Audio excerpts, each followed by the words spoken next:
हाल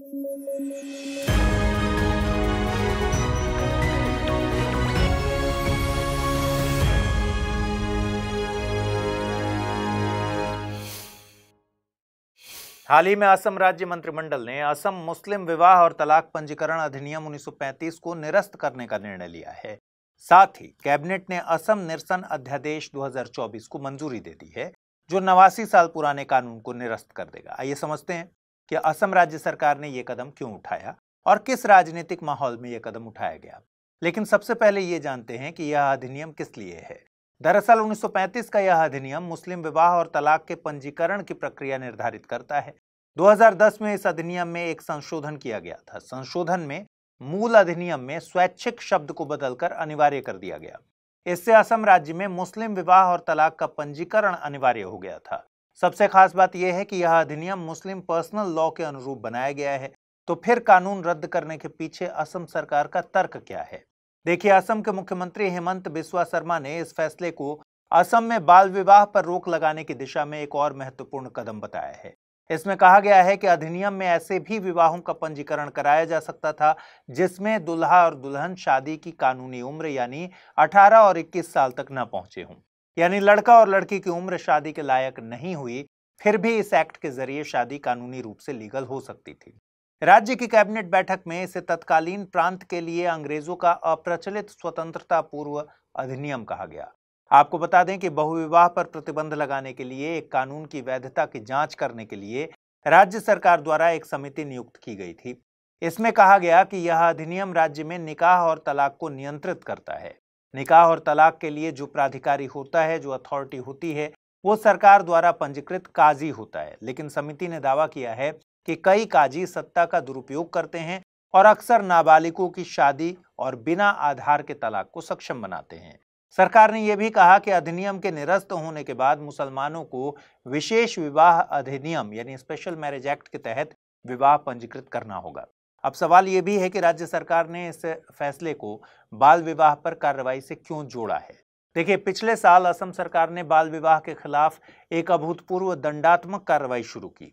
इसमें 4000 से अधिक लोगों को गिरफ्तार किया गया था और उनमें से अधिकांश पर यौन अपराधों से बच्चों का संरक्षण यानी पॉक्सो एक्ट के तहत मुकदमा चलाया गया था।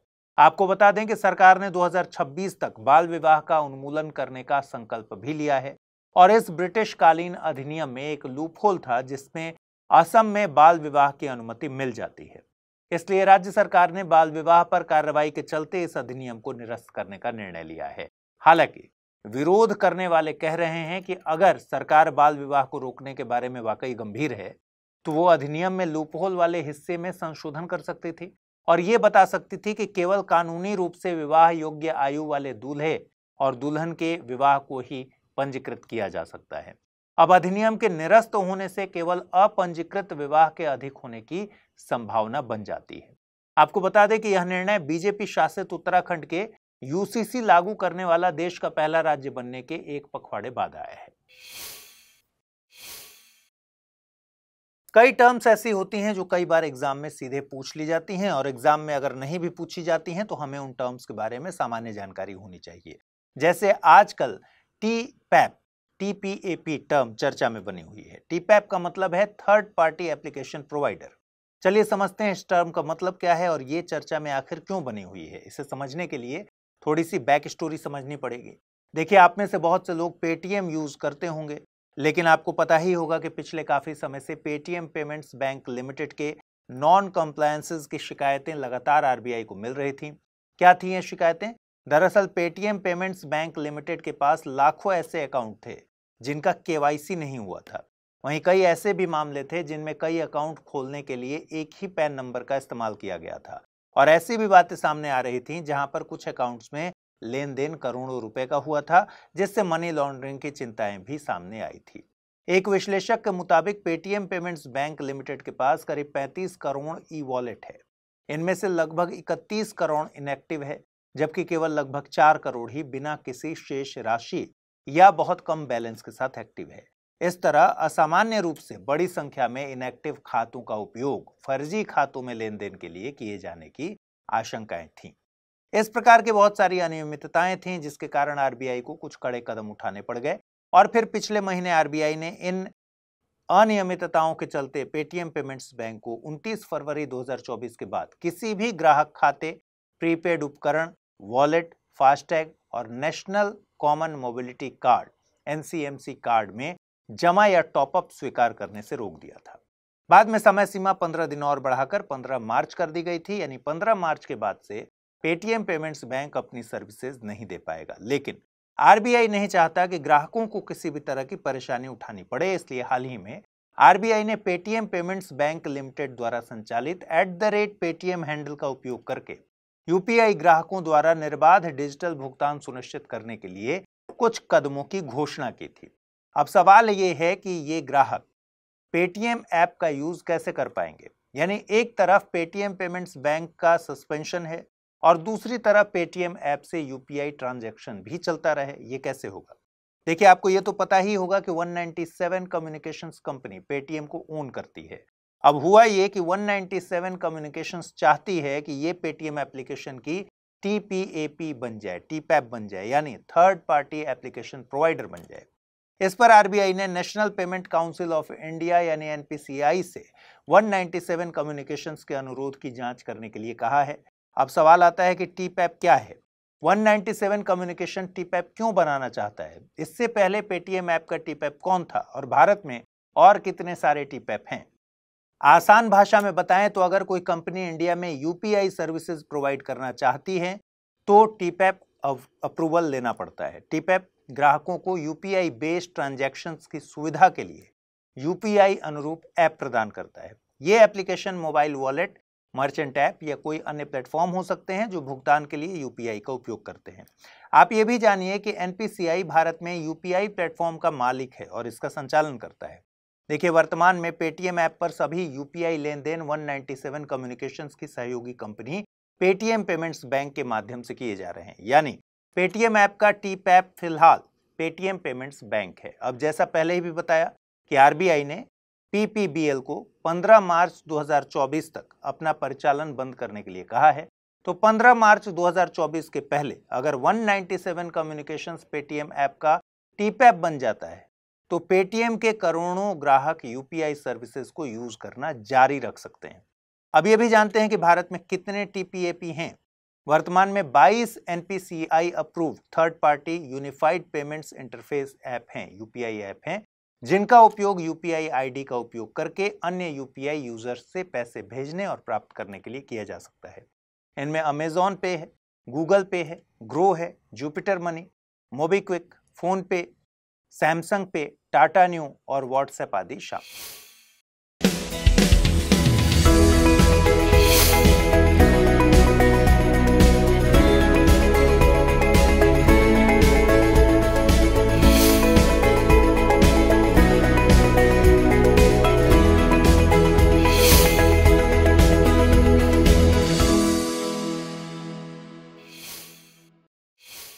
चलिए आगे बढ़ें। हाल ही में ओडिशा के तट पर बड़ी संख्या में ऑलिव रिडले समुद्री कछुओं की मौत की खबरें सामने आ रही हैं। आइए समझते हैं इस खबर के जरिए कि ऑलिव रिडले कछुए क्या होते हैं और ओडिशा के तट पर बड़ी संख्या में इन कछुओं की मौत क्यों हो रही है। देखिए, ऑलिव रिडले कछुए दुनिया में पाए जाने वाले सभी समुद्री कछुओं में सबसे छोटे होते हैं और इनकी संख्या भी सर्वाधिक है। ये कछुए मांसाहारी होते हैं। इनके पेट के पास का रंग ऑलिव रंग का होता है, इसलिए इन्हें ऑलिव रिडले कहा जाता है। ये मुख्य रूप से प्रशांत, अटलांटिक और हिंद महासागरों के गर्म पानी में पाए जाते हैं। इन कछुओं की सबसे खास विशेषता है इनकी सामूहिक घोंसला बनाने से रिलेटेड। ऑलिव रिडले समुद्री कछुओं का सामूहिक घोंसला बनाना एक वार्षिक घटना होती है जिसे अरिबाडा कहा जाता है। यह अंतिम फरवरी या शुरुआती मार्च के आसपास ओडिशा के केंद्रपाड़ा जिले के गहिरमाथा समुद्री अभयारण्य में सामूहिक अंडे देने के लिए आते हैं। अरिबाडा इस सामूहिक अंडे देने की घटना के लिए स्पेनिश वर्ड है। अरिबाडा लगभग 1 सप्ताह तक जारी रहता है और लगभग 45 दिनों में इन कछुओं के अंडे फूटने लगते हैं और इस अवधि के बाद छोटे बच्चे बाहर आते हैं और समुद्र में चले जाते हैं। आपको बता दें, गहिरमाथा समुद्री अभयारण्य दुनिया में समुद्री कछुओं का सबसे बड़ा आश्रय है और सबसे बड़ा प्रजनन स्थल है। ओडिशा सरकार ने इन लुप्त प्राय कछुओं की रक्षा के लिए 1997 में धामरा मुहाने से हुकिटोला द्वीप तक 1435 स्क्वायर किलोमीटर में फैले गहिरमाथा में किश्ती को अभयारण्य घोषित किया था। इन कछुओं की सुरक्षा स्थिति की बात करें तो यह वन्य जीव संरक्षण अधिनियम 1972 की अनुसूची 1 में, IUCN की रेड लिस्ट में वल्नरेबल यानी सुभेद्य की कैटेगरी में और साइट्स की परिशिष्ट 1 में आते हैं। लेकिन इन सब के बावजूद साल 2000 के बाद से उड़ीसा तट पर लगभग 2 लाख कछुए मृत पाए गए हैं। आपको बता दें, उड़ीसा उच्च न्यायालय ने इस क्षेत्र में 800 ऑलिव रिडले समुद्री कछुओं की मौत के संबंध में द्वीपों पर किए जा रहे संरक्षण कार्यों को देखने के लिए 2021 में 3 सदस्यीय कमेटी का गठन किया। समिति को गहिरमाथा समुद्री अभयारण्य का दौरा करने और एक रिपोर्ट प्रस्तुत करने का आदेश दिया गया था। पैनल के विशेषज्ञों ने अदालत को सौंपी गई रिपोर्ट में घोंसले के शिकार स्थलों के पास गतिविधियों और मछली पकड़ने पर कड़े प्रतिबंध लगाने, घोंसले के शिकार स्थलों की पहचान करने के लिए स्ट्रिंगर बाड़ लगाने और सर्वेक्षण करने की सिफारिश की थी। आज वीडी सावरकर की पुण्यतिथि है। इस मौके पर प्रधानमंत्री नरेंद्र मोदी ने वीडी सावरकर को श्रद्धांजलि अर्पित करते हुए कहा कि भारत देश की स्वतंत्रता और अखंडता के लिए उनके अटूट समर्पण को हमेशा याद रखेगा। चलिए जानते हैं हिंदुत्व आइकॉन कहे जाने वाले विनायक दामोदर सावरकर के बारे में। विनायक दामोदर सावरकर का जन्म 28 मई 1883 को महाराष्ट्र के नासिक शहर के पास भागुर गांव में मराठी हिंदू चित्पावन ब्राह्मण परिवार में हुआ था। आपको बता दें कि 1903 में नासिक में सावरकर और उनके बड़े भाई गणेश सावरकर ने एक भूमिगत क्रांतिकारी संगठन मित्र मेला की स्थापना की थी। यही संगठन 1906 में अभिनव भारत सोसाइटी बन गया था। अभिनव भारत का मुख्य उद्देश्य ब्रिटिश शासन को उखाड़ फेंकना था और हिंदू गौरव को पुनर्जीवित करना था। सावरकर उस जमाने के उग्र राष्ट्रवादी नेता लोकमान्य तिलक से बहुत प्रभावित थे। तिलक भी युवा छात्र सावरकर के कार्यों से बहुत प्रभावित हुए थे और उन्होंने सावरकर को लंदन में कानून की पढ़ाई के लिए 1906 में शिवाजी छात्रवृत्ति प्राप्त करने में मदद भी की थी। इस प्रकार सावरकर लंदन पहुंच गए। लंदन में भी सावरकर की देशभक्ति की आग नहीं बुझ पाई। लंदन में सावरकर इंडिया हाउस और फ्री इंडिया सोसाइटी जैसे संगठनों से जुड़ गए। उन्होंने क्रांतिकारी तरीकों से पूर्ण भारतीय स्वतंत्रता की वकालत करने वाली किताबें भी प्रकाशित की। इन्होंने 1857 के भारतीय विद्रोह के बारे में the Indian war of independence नाम से एक किताब प्रकाशित की थी। इसका इतना प्रभाव था कि ब्रिटिश औपनिवेशिक अधिकारियों द्वारा इस किताब को प्रतिबंधित कर दिया गया था। साथ ही सावरकर इतालवी राष्ट्रवादी नेता ग्यूसेप मैज़िनी के जीवन और सोच से प्रभावित थे। लंदन में रहने के दौरान सावरकर ने मैज़िनी की जीवनी का मराठी में अनुवाद किया था। सावरकर एक बहुत ही प्रभावशाली व्यक्तित्व थे। इसके साथ ही सावरकर इतालवी राष्ट्रवादी नेता जुसेपे मज़ीनी के जीवन और सोच से भी बहुत प्रभावित थे। लंदन में रहने के दौरान सावरकर ने मज़ीनी की जीवनी का मराठी में अनुवाद किया था। सावरकर एक बहुत ही प्रभावशाली व्यक्तित्व थे। मदन लाल ढींगरा भी सावरकर से प्रभावित थे। राष्ट्रवादी सोच के कारण 1909 में ढींगरा ने एक ब्रिटिश औपनिवेशिक अधिकारी कर्जन वायली की हत्या कर दी। ब्रिटिश सरकार ने आरोप लगाया कि ढींगरा ने जिस बंदूक का इस्तेमाल किया था वो बंदूक सावरकर द्वारा मदन लाल ढींगरा को दी गई थी। कर्जन वायली की हत्या के तुरंत बाद सावरकर पहली बार लंदन में मोहनदास गांधी से मिले थे। अपने प्रवास के दौरान गांधी जी ने लंदन में सावरकर और अन्य राष्ट्रवादियों से आतंकवाद और गुरिल्ला युद्ध के माध्यम से औपनिवेशिक राज्य से लड़ने की बात को बेकार बताया था।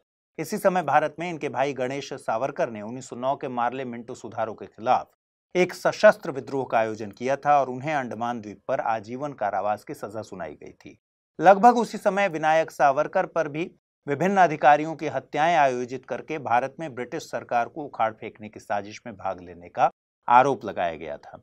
गिरफ्तारी से बचने की उम्मीद में सावरकर पेरिस में बीकाजी कामा के घर चले गए, लेकिन फिर बाद में ये लंदन लौट आए। 13 मार्च 1910 को उन्हें हथियारों की खरीद और वितरण, राज्य के खिलाफ युद्ध छेड़ने और देशद्रोही भाषण देने सहित कई आरोपों में लंदन में ही गिरफ्तार किया गया था।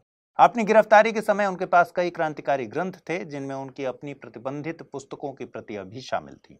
इसके अलावा ब्रिटिश सरकार के पास सबूत थे कि उन्होंने भारत में 20 ब्राउनिंग हैंडगन की तस्करी की थी।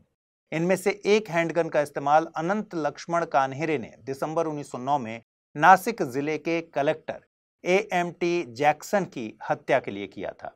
फिर बाद में बंबई पहुंचकर सावरकर को पुणे की यरवदा सेंट्रल जेल ले जाया गया। स्थानीय अदालत में मुकदमा 1910 में शुरू किया गया। सावरकर पर नासिक कलेक्टर AMT जैक्सन की हत्या के लिए उकसाना और सम्राट के खिलाफ साजिश रचने का आरोप तय हुआ। सावरकर को दोषी ठहराया गया और 50 साल की कैद की सजा सुनाई गई और 4 जुलाई 1911 को अंडमान और निकोबार द्वीप समूह की कुख्यात सेलुलर जेल में उन्हें भेज दिया गया। आपको बता दें कि ब्रिटिश सरकार ने इन्हें एक राजनीतिक कैदी माना था। आइए अब जल्दी से देखें आज के बुलेटिन पर आधारित क्या प्रश्न बन सकते हैं। पहला सवाल, संयुक्त सैन्य अभ्यास धर्म गार्जियन, जेमेक्स और शिन्यू मैत्री किन दो देशों की सेनाओं के बीच आयोजित किया जाता है? भारत और जापान, भारत और सिंगापुर, भारत और रूस या फिर भारत और अमेरिका? अगला प्रश्न है, the Indian war of independence नामक किताब लिखने का श्रेय किसे दिया जाता है? विनायक दामोदर सावरकर, गणेश सावरकर, मदन लाल ढींगरा या फिर लोकमान्य तिलक? आइए देखें पिछले बुलेटिन में मैंने आपसे क्या सवाल पूछे थे, उनके सही जवाब क्या हैं। पहला सवाल था, निम्नलिखित में से कौन सा परजीवी गिनी कृमि रोग का कारण है?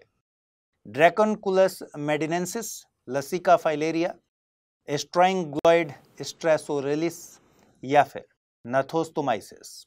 सही जवाब है ऑप्शन ए। दूसरा प्रश्न था, हाल ही में परुवेता वार्षिक महोत्सव चर्चा में है। परुवेता के बारे में निम्नलिखित कथनों पर विचार कीजिए। यह आंध्र प्रदेश के अहोबिलम शहर में श्री नरसिम्हा स्वामी मंदिर में मनाया जाता है। इसे मॉक हंटिंग फेस्टिवल के रूप में भी जाना जाता है। ऊपर दिए गए कथनों में से कौन सा या से सही है या है? केवल एक, केवल दो, एक और दो दोनों या फिर कोई भी नहीं?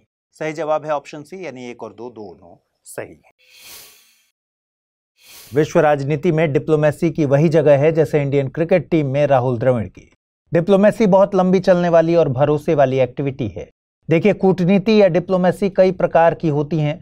आज हम यहाँ सॉफ्ट डिप्लोमेसी की बात करेंगे। जब आप प्राचीन इतिहास पढ़ते हैं तो वहां आपने देखा होगा कि कई सम्राट डॉटर डिप्लोमेसी करते थे। यहां तक कि चंगेज खान भी जब युद्ध करने किसी सुदूर देश जाता था और किसी कारण से संधि करनी पड़ती थी तो वो उस देश के युवराज से अपनी पुत्रियों का विवाह कर देता था और अपने दामाद को अपनी सेना में हाई रैंक में रख लेता था और पूरी दुनिया को जीतते चलता था। भारत में भी डॉटर डिप्लोमेसी के एग्जाम्पल देखने को मिलते हैं। जैसे महान सिकंदर के सेनापति सेल्यूकस निकेटर को मौर्य साम्राज्य के संस्थापक चंद्रगुप्त मौर्य ने 305 ईसा पूर्व में हराया था। इस हार के बाद निकेटर ने अपनी पुत्री कार्नेलिया की शादी चंद्रगुप्त से करवा दी थी और युद्ध की संधि शर्तों के मुताबिक काबुल, कंधार, हेरात और मकरान प्रांत चंद्रगुप्त को दे दिए थे। ऐसे ही कई उदाहरण मध्यकालीन इतिहास में भी देखने को मिलते हैं। जैसे कई स्थानीय राजाओं ने अपनी बेटियों की शादी मुगल शासकों से करके संधि कर ली। खैर, जैसे जैसे समय बदला डिप्लोमेसी के तरीके भी बदलते चले गए। आधुनिक समय में T diplomacy, cricket diplomacy, cultural diplomacy, musical diplomacy काफी प्रचलित हैं। कोविड-19 के समय में भारत ने वैक्सीन डिप्लोमेसी का भी संतोषजनक उपयोग किया था। लेकिन दुनिया में सिर्फ भारत नहीं है जिसने सॉफ्ट डिप्लोमेसी में महारत हासिल की है। हमारा पड़ोसी देश चीन भी सॉफ्ट डिप्लोमेसी का उस्ताद है। हाल ही में आई एक खबर से चीन की डिप्लोमेसी को समझिए। दरअसल हाल ही में चीन ने पांडा संरक्षण को लेकर संयुक्त राज्य अमेरिका और स्पेन के 2 चिड़ियाघरों के साथ समझौते पर हस्ताक्षर किए। चीन का भयंकर क्यूट दिखने वाला फेमस पांडा स्पेन के मैड्रिड चिड़ियाघर एक्वेरियम और अमेरिका के सैन डिएगो चिड़ियाघर जाएगा। चीन राष्ट्रों के साथ संबंध बनाने के लिए अपने भौगोलिक क्षेत्र के बहुत स्पेशल प्राणी पांडा का लाभ उठाता है। इसी को ही चीन की पांडा डिप्लोमेसी कहा जाता है। देखिए, पांडा डिप्लोमेसी का इतिहास दशकों पुराना है। चीन ने हमेशा अपने सहयोगियों को ये जानवर उपहार में दिया है। जैसे चीन की राष्ट्रवादी पार्टी ने द्वितीय विश्व युद्ध के दौरान जापानी आक्रमण के खिलाफ संयुक्त राज्य अमेरिका से सहयोग की मांग की थी। तब सहयोग के एवज में 1941 में अमेरिका को पांडा की एक जोड़ी उपहार में दी गई थी। फिर शीत युद्ध के दौरान कई सालों तक चीन और अमेरिका के बीच कोई भी आधिकारिक संपर्क नहीं था। तब 1972 में अमेरिकी राष्ट्रपति रिचर्ड निक्सन चीन गए और साम्यवादी चीन का दौरा करने वाले पहले अमेरिकी राष्ट्राध्यक्ष बने। माना जाता है कि उनकी मुलाकात के दौरान चीनी राष्ट्रपति माओ त्से-तुंग ने निक्सन से कहा था कि 2 विशाल पांडा अमेरिका भेजे जाएंगे और फिर लिंग लिंग और सिंग सिंग नामक पांडा को उसी वर्ष अमेरिका भेजा गया था। आपको बता दें, 1957 से 1982 तक चीन ने 9 देशों को कुल 23 विशाल पांडा दान किए। ये देश हैं सोवियत संघ, उत्तर Korea, America, Britain, France, Germany, Japan, Spain और मैक्सिको। फिर 1980 के दशक में पांडा प्रजातियों की संख्या कम होने लगी। ये लगभग लुप्तप्राय स्थिति पर पहुंच गए। इसके बाद संरक्षणवादियों की वैश्विक चिंताओं को देखते हुए चीन ने पांडा को उपहार में देना बंद कर दिया। इस प्रकार पांडा का उधार देना शुरू हुआ। इसका मतलब यह है कि पांडा का मालिकाना हक चीन के पास रहेगा, लेकिन अन्य देशों के चिड़ियाघर उन्हें कुछ सालों के लिए अपने पास रख सकते हैं।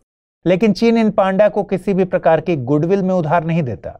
चीन इन पांडा के बदले किराया भी वसूलता है और ये किराया प्रति वर्ष $5 लाख से $1 मिलियन प्रति जोड़ा तक होता है। और अगर विदेशी चिड़ियाघरों में पांडा के बच्चे पैदा हो गए तो चिड़ियाघरों को चीन को अतिरिक्त भुगतान भी करना पड़ता है। उधार का कॉन्ट्रैक्ट खत्म होते ही पांडा चीन वापस लौट आते हैं। अब पांडा डिप्लोमेसी के एक्सपेंशन के भी एग्जाम्पल्स को समझते हैं। दरअसल कतर में 2022 में आयोजित हुए फीफा विश्व कप के दौरान चीन ने 2 पांडा को वहां भेजा था। मजेदार बात यह है कि पांडा का नाम बदलकर सुहेल और सोरिया कर दिया गया था। अब इसको चीन का मास्टर स्ट्रोक क्यों कहा जा रहा है, यह भी समझिए। मध्य पूर्व में पहली बार पांडा डिप्लोमेसी के कारण चीन की वैश्विक महत्वाकांक्षाओं का पता चलता है। इस कदम को चीन द्वारा नए सहयोगियों को इकट्ठा करना और अंतर्राष्ट्रीय सहयोग के लिए पश्चिमी देशों के अलावा दूसरे विकल्प के तौर पर भी देखा गया था। आपको यह भी बता दें कि चीन ने हाल के वर्षों में 3 अमेरिकी चिड़ियाघरों के साथ अपने पांडा ऋण समझौतों को नवीनीकृत नहीं किया। अमेरिका में अब 4 पांडा बचे हैं जो जल्द ही चीन चले आएंगे। इसी तरह ऑस्ट्रेलिया और यूके के साथ समझौतों का अभी तक नवीनीकरण नहीं किया गया है। देखिए, हाल ही में अमेरिका और स्पेन के साथ हुए पांडा समझौते ऐसे समय में हुए हैं जब पश्चिमी दुनिया के अधिकांश देशों के साथ चीन के संबंध खराब हो गए हैं या खराब होते जा रहे हैं। कुछ राजनीतिक विश्लेषकों ने इस खबर को अमेरिका और चीन के बीच संबंधों के लिए एक सकारात्मक संकेत के रूप में देखा है, क्योंकि हाल ही के कुछ समय में व्यापार से लेकर सुरक्षा तक के मुद्दों पर चीन अमेरिका के संबंध काफी निचले स्तर पर पहुंच गए हैं। चलिए अब जल्दी से भयंकर क्यूट से दिखने वाले पांडा के बारे में कुछ फैक्ट्स जान लें। पांडा चीन के मूल निवासी जानवर हैं। इनको विशाल पांडा, पांडा भालू या केवल पांडा भी कहा जाता है। यह चीन में पाई जाने वाली एक भालू की प्रजाति है और वर्तमान में केवल चीन के जंगलों में ही पाई जाती है। विशाल पांडा मध्य चीन में कुछ पर्वत श्रृंखलाओं में रहता है, मुख्य रूप से सिचुआन, शानक्सी और गांसू एरिया में। आपको जानकर हैरानी होगी कि पांडा मांसाहारी के रूप में वर्गीकृत है, लेकिन बावजूद इसके विशाल पांडा का आहार मुख्य रूप से शाकाहार है। पांडा के 99% से अधिक भोजन में बांस की टहनियां और पत्तियां शामिल होती हैं। विश्व वन्य जीव कोष के अनुसार यह जानवर एक समय पूरे दक्षिणी और पूर्वी चीन, साथ ही पड़ोसी म्यांमार और उत्तरी वियतनाम में भी पाया जाता था। हालांकि आक्रामक मानवीय गतिविधियों के कारण इनकी संख्या काफी गिर गई है। आप ये ध्यान दीजिए कि 2016 में संरक्षण प्रयासों के चलते इसे IUCN की रेड लिस्ट में एंडेंजर्ड की कैटेगरी से वल्नरेबल कर दिया गया था। अब एक और खास जानकारी आपके साथ शेयर करते हैं। आपने ये गौर तो किया ही होगा कि दुनिया भर में पांडा के प्रति बच्चे, बूढ़ों और जवानों का जबरदस्त प्यार दिखता है। लोग अक्सर गिफ्ट्स में भी पांडा के सॉफ्ट टॉय को देना पसंद करते हैं। आखिर दुनिया भर में पांडा के लिए इतना पागलपन क्यों है? नेशनल जियोग्राफिक ने इसका कारण बताया है। इनके अनुसार पांडा के प्रति इस जबरदस्त प्यार की जड़ें विज्ञान में छिपी हैं। इस कॉन्सेप्ट को नियोटेनी कहते हैं। सामान्य भाषा में कहें तो पांडा बच्चों जैसी विशेषताओं को वयस्कता में बनाए रखता है। मतलब पांडा होते तो शरीर से काफी बड़े हैं, लेकिन हरकतें बच्चों वाली करते हैं। अब पांडा की क्यूट सी शक्ल, बच्चे जैसी हरकतें हमारे शरीर में ऑक्सीटोसिन के उत्पादन को बढ़ाता है, जिससे मनुष्य पांडा को देखकर बौरा जाता है। 1991 में सुभाष घई की एक मूवी आई थी, नाम था सौदागर। फिल्म जबरदस्त हिट थी, लेकिन फिल्म से ज्यादा हिट थे राजकुमार के डायलॉग। फिल्म के एक सीन में राजकुमार दिलीप कुमार से कहते हैं कि हम तुम्हें मारेंगे और जरूर मारेंगे, लेकिन तब बंदूक भी हमारी होगी, गोली भी हमारी होगी और वक्त भी हमारा होगा। ऐसा ही एक डायलॉग आज एक खास मौके पर कहा गया। ये डायलॉग है, इस बार टाइम भी हमारा है, काउंटडाउन भी हमारा है और रॉकेट भी हमारा है। क्यों कहा गया ये डायलॉग, चलिए जानते हैं। दरअसल आज प्रधानमंत्री नरेंद्र मोदी केरल के तिरुवनंतपुरम में विक्रम साराभाई अंतरिक्ष केंद्र में मौजूद थे और उन्होंने एक ऐसी घोषणा कर दी जिसका पूरे देश के 140 करोड़ से ज्यादा लोगों को बेसब्री से इंतजार था। आपको याद होगा कि प्रधानमंत्री मोदी ने 2018 में भारत के पहले मानव अंतरिक्ष मिशन गगनयान की घोषणा की थी। तभी से संभावित अंतरिक्ष यात्रियों के नामों पर सस्पेंस बना हुआ था। आज उस सस्पेंस पर से पर्दा उठ गया। मोदी जी ने पहली बार गगनयान मिशन के अंतरिक्ष यात्रियों का खुलासा किया है। आपको बता दें कि मिशन गगनयान के लिए वायुसेना के 4 जवानों का चयन किया गया है।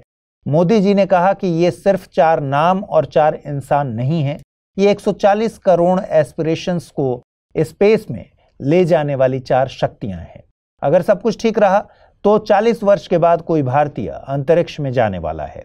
आपको बता दें कि राकेश शर्मा भारत के पहले व्यक्ति थे जो अंतरिक्ष में गए थे, लेकिन राकेश शर्मा ने रूसी अंतरिक्षयान सोयूज T-11 में सवार होकर अंतरिक्ष में जाने का रिकॉर्ड बनाया था। खैर, वापस आते हैं अपनी खबर पर। गगनयान मिशन के अंतरिक्ष यात्रियों को इंट्रोड्यूस करते वक्त प्रधानमंत्री ने कहा कि 2035 तक भारत के पास अंतरिक्ष में अपना अंतरिक्ष स्टेशन होगा, जो हमें अंतरिक्ष के अज्ञात विस्तार का अध्ययन करने में मदद करेगा। उन्होंने कहा, अमृतकाल के इस काल में भारतीय अंतरिक्ष यात्री हमारे रॉकेट से चंद्रमा की सतह पर उतरेंगे। प्रधानमंत्री मोदी ने यह भी कहा कि अंतरिक्ष क्षेत्र में भारत की सफलता देश की युवा पीढ़ी में वैज्ञानिक स्वभाव के बीज बो रही है। तो चलिए बिना देरी किए जानते हैं कि ये चारों एस्ट्रोनॉट्स कौन हैं। ये हैं group captain Prashant Balakrishnan Nair, group captain Angad Pratap, group captain Ajit Krishnan और विंग कमांडर शुभांशु शुक्ला। क्या आपके मन में सवाल आ रहा है कि इन एस्ट्रोनॉट्स को कैसे चुना गया? देखिए, अंतरिक्ष यात्री बनने के लिए सिलेक्शन प्रोसेस भारतीय वायुसेना इंडियन एयरफोर्स के तहत institute of aerospace medicine IAM द्वारा आयोजित की गई थी। इस सिलेक्शन प्रोसेस में बहुत से टेस्ट पायलटों ने आवेदन किया था। इनमें से 12 लोगों को सितंबर 2019 में बेंगलुरु में हुए पहले चरण में कामयाबी मिली थी। कई चरणों के चयन के बाद IAM और इसरो ने अंतिम 4 लोगों को चुना। 2020 की शुरुआत तक इसरो ने इन चारों एस्ट्रोनॉट को शुरुआती प्रशिक्षण के लिए रूस भेजा था। यहां अंतरिक्ष यात्रियों को हर परिस्थिति के लिए तैयार किया गया। रूस का एस्ट्रोनॉट ट्रेनिंग सेंटर इस तरह की ट्रेनिंग के लिए विश्व प्रसिद्ध है। गगनयान मिशन के अंतरिक्ष यात्रियों को शारीरिक और मानसिक ट्रेनिंग के साथ तकनीकी और वैज्ञानिक ट्रेनिंग भी दी गई है। एस्ट्रोनॉट्स को स्पेसक्राफ्ट के ऑपरेशन, अंतरिक्ष यान की मरम्मत और वैज्ञानिक प्रयोगों को चलाने की ट्रेनिंग भी दी गई है। इसके बाद इन चारों को कई एजेंसियों और सशस्त्र बल की ओर से ट्रेनिंग दी जा रही है। आइए आपको बता दें कि गगनयान मिशन है क्या। गगनयान मिशन इसरो द्वारा विकसित भारत के मानव अंतरिक्ष उड़ान कार्यक्रम का एक महत्वपूर्ण हिस्सा है। गगनयान मिशन भारत का पहला मानव युक्त अंतरिक्ष मिशन है। इस मिशन के तहत चालक दल के 4 सदस्यों को 400 किलोमीटर ऊंचाई की कक्षा में 3 दिनों के मिशन के लिए लॉन्च करना और उन्हें सुरक्षित रूप से पृथ्वी पर वापस लाना है। इसरो ने इस मिशन की टेस्टिंग पिछले साल की थी। हाल ही में इसरो ने इसके क्रायोजेनिक इंजन की टेस्टिंग भी की थी। यह भी जानिए कि ये कब लॉन्च होने वाला है, यानी गगनयान मिशन कब लॉन्च होने वाला है। इसरो का गगनयान मिशन साल 2025 तक लॉन्च होगा। हालांकि इसके शुरुआती चरणों को इसी साल यानी 2024 तक पूरा किया जा सकता है। इसमें 2 मानव रहित मिशन को अंतरिक्ष में भेजना शामिल है। जब ये मिशन सफल होंगे उसके बाद ही एस्ट्रोनॉट को अंतरिक्ष में भेजा जाएगा। इसी के साथ आपको यह भी बता दें कि प्रधानमंत्री नरेंद्र मोदी ने विक्रम साराभाई अंतरिक्ष केंद्र के दौरे के दौरान लगभग 1800 करोड़ रुपए की 3 महत्वपूर्ण अंतरिक्ष बुनियादी ढांचा परियोजनाओं का उद्घाटन किया। इन परियोजनाओं में सतीश धवन अंतरिक्ष केंद्र, श्रीहरिकोटा में PSLV एकीकरण सुविधा, महेंद्रगिरी में इसरो प्रोपल्शन कॉम्प्लेक्स में नई सेमी क्रायोजेनिक्स इंटीग्रेटेड इंजन और स्टेज टेस्ट सुविधा और VSSC तिरुवनंतपुरम में ट्राइसोनिक विंड टनल शामिल है। प्रधानमंत्री नरेंद्र मोदी ने गगनयान मिशन असेंबली के दौरे के दौरान पुष्पक विमान का भी निरीक्षण किया। पुष्पक भी इसरो के एडवांस विमानों में शामिल है। इसका इस्तेमाल स्पेस मिशन में किया जाएगा।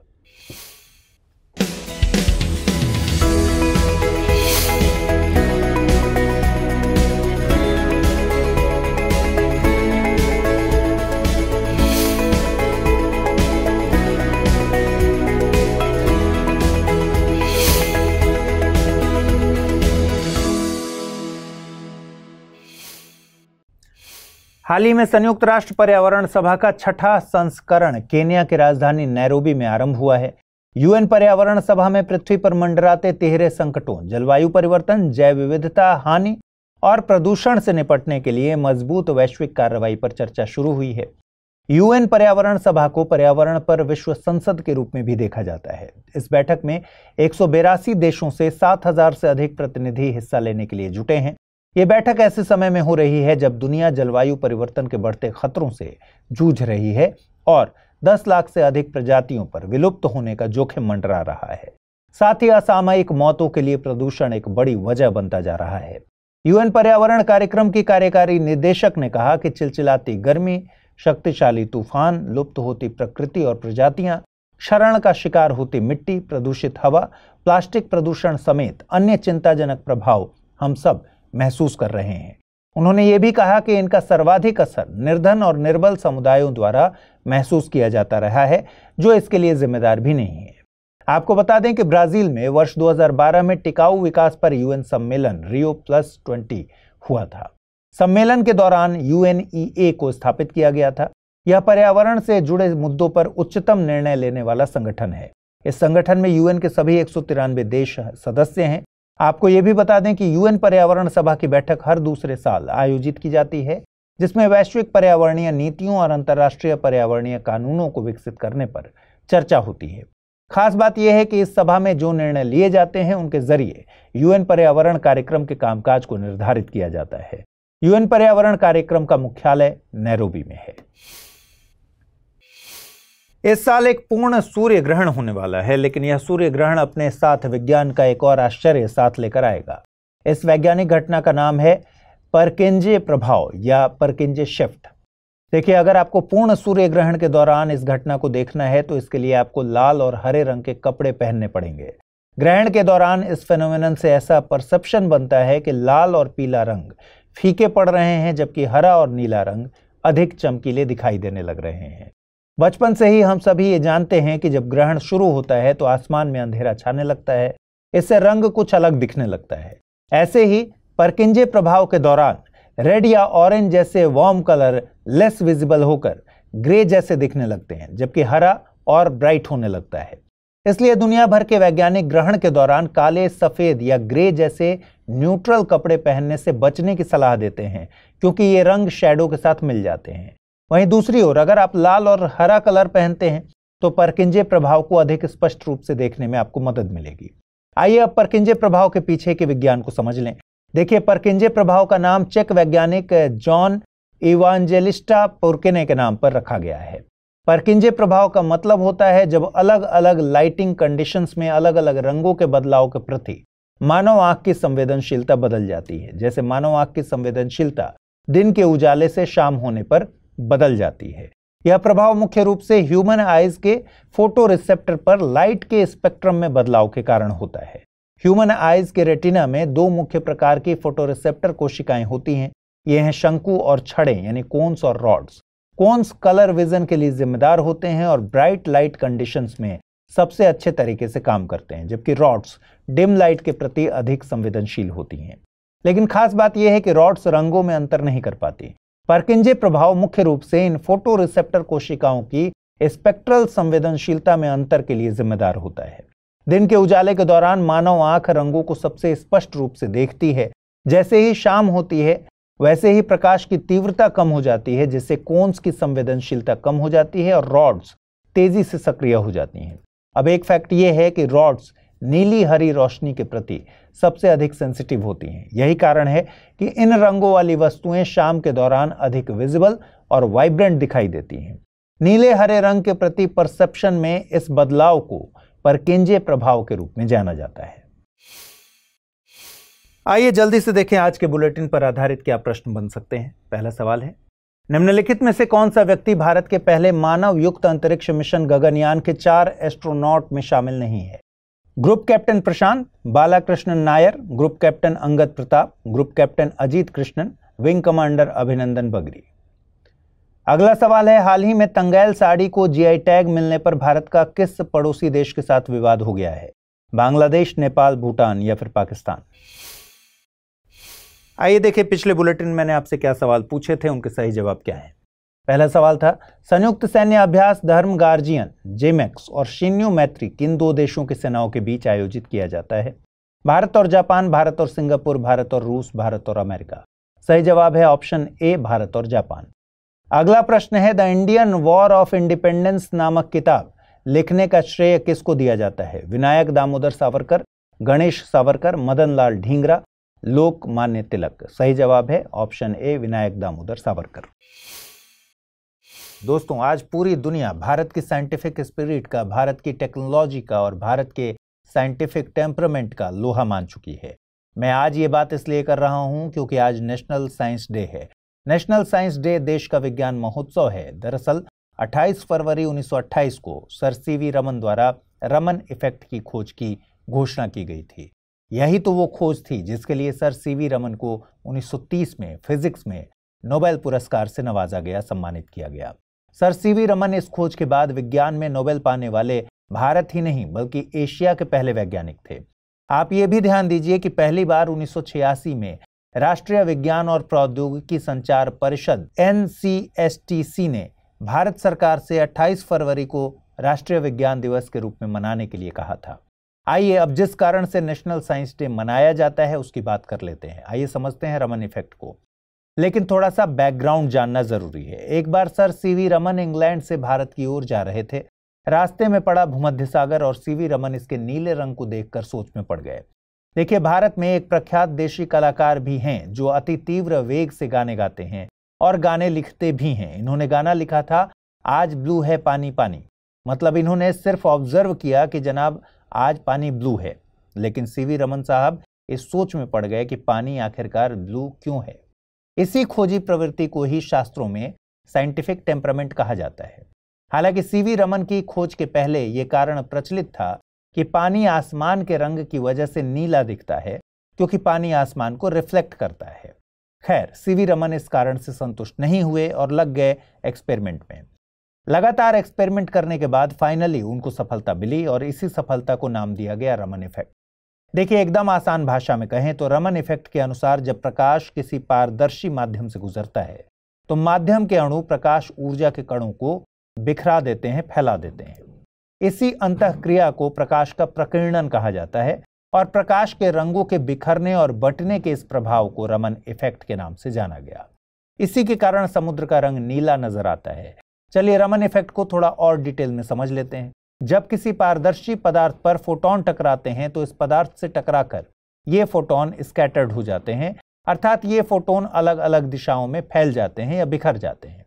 सीवी रमन ने देखा कि अलग अलग दिशाओं में फैले या स्कैटर्ड हुए अधिकतर फोटोन की ऊर्जा वही थी जो टकराने वाले फोटोन की थी।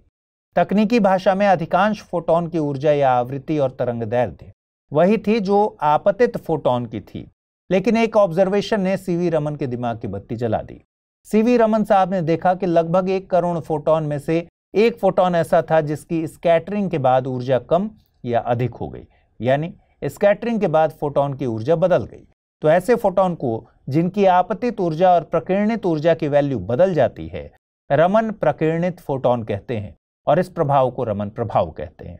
यहाँ ये याद रखिए कि ऊर्जा परिवर्तन का मतलब है फोटोन की आवृत्ति और तरंगदैर्घ्य में परिवर्तन।